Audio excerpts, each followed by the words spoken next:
Hi, it's Penny here, and as usual, I'm here to talk about some bookish things. Specifically today, we're going to do the quick fire fantasy book tag.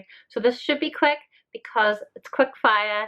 I haven't done any prep because we're just going to answer the first thing that comes to our heads, which is worrying because sometimes my head is empty. But hopefully, we'll have some good stuff in there today.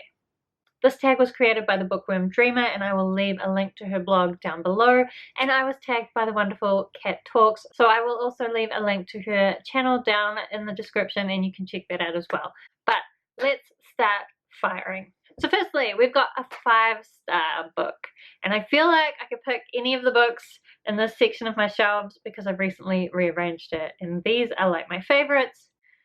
But which one would I pick?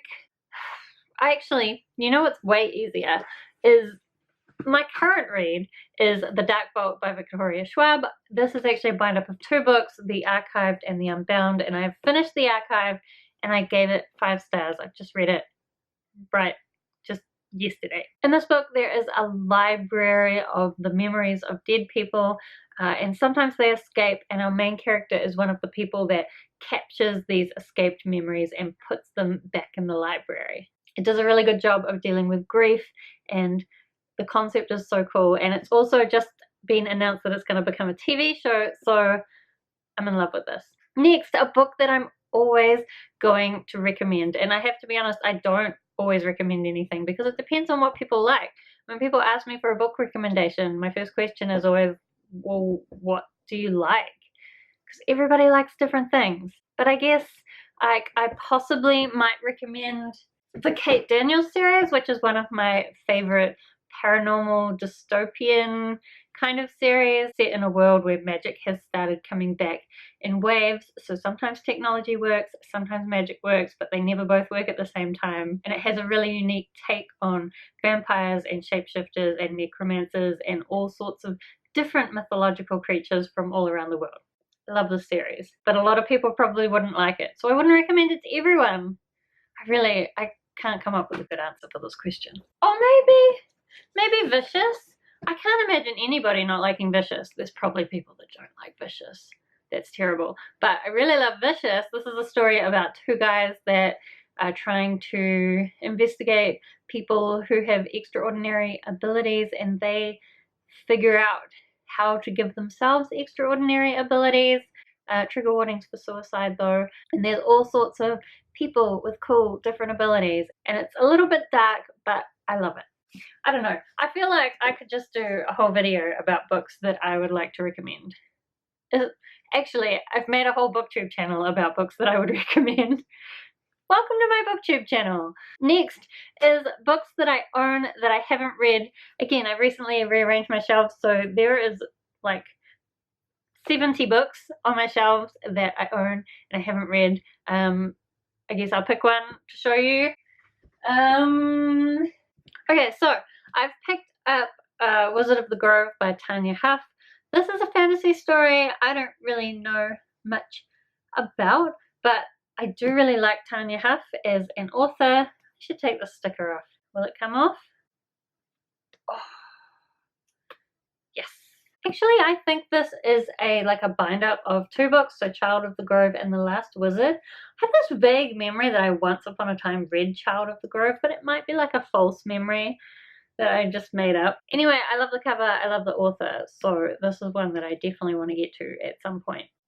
Okay, next is Would Read Again, and honestly, all these books at the top here are books that I would read again. That's why I keep them, because I would read them again. I think I've answered this question before, so I want to try and answer it differently. You know what? This is a really great opportunity to mention the Ruins of Ambrai series. The first one being the Ruins of Ambrai, and the second one being the Mageborn Trader. The third one is not released. We've been waiting 17 years or 22 years, or it's been a really long time since the second book was released. Unfortunately, the author Melanie Ron had some issues in her personal life which kind of delayed her in releasing the book, and then because this is such an epic fantasy series, it's been really hard for her to get back into writing it, as well as it kind of has quite a lot of negative memories for her going back into this world because of what was happening at the time for her. So I don't know if we're ever going to get the third book. But do you know what? Even if the third book doesn't come out ever, I would reread this at some point because I just loved it. And I feel like if the third book comes out, I will reread this in preparation for reading the third book. If there was some kind of announcement that she's just giving up and the third book's never going to come out, I think I would reread this and just like make my own ending up. So that's my answer for this one. Next question is in another world. So a fantasy book in another world. Do you know, I feel like I'm talking about too much Schwab. However, a really good example would be the Dark Shade of Magic series, even though some of it is in this world, but basically in this book there are different versions of London, and each London is attached to a different world. So there is Grey London, which is essentially our own Grey London. Then there is Red London, which is full of magic. You have White London that is dying and doesn't have very much magic, it's very violent. And then you have Black London, which has been walled off because some kind of evil magic thing happens there. And we follow our main character Cal, who's able to go between these different versions of London. And he's a bit naughty, he smuggles stuff between the different worlds, which you're not really supposed to do, and it gets himself into a bit of trouble. Then the last question is back on Earth, so a fantasy set on Earth. What will I choose? So I guess I would go with The Raven Boys by Maggie Stiefvater. This is a really strange series about this group of boys who go to this fancy school. One of them is searching for a dead Welsh king who is able to grant all their wishes. Another one has a strange kind of magic going on. That's spoilers, but I haven't really given it away. There's also a girl named Blue who gets to know these boys. She lives with a family of psychics, although she doesn't have a psychic ability herself. Instead, she has the ability to amplify other people's abilities. And she's been told her whole life that if she kisses her true love, then he will die. So, not surprisingly, she falls in love with one of the boys. This book, it's so hard to give a good synopsis of because there's so much going on in this book beyond any of that, but it's all spoilers to tell you about it. So I think for most good fantasies that turns out to be the case. Anyway, love this series. Right, so that's all the questions. And the last thing is to tag 5 people. I've talked before about being bad at tagging people, so honestly, I'm going to list some people that I think are cool and you should go and check their channels out. And if you're watching this and you want to do this tag, then please do this tag. So I would tag Alyssa's Shelves, A Story and a Song, Cats and Cameras, Katie Walder, and Gaia Athena. So please do this tag if you want to do it.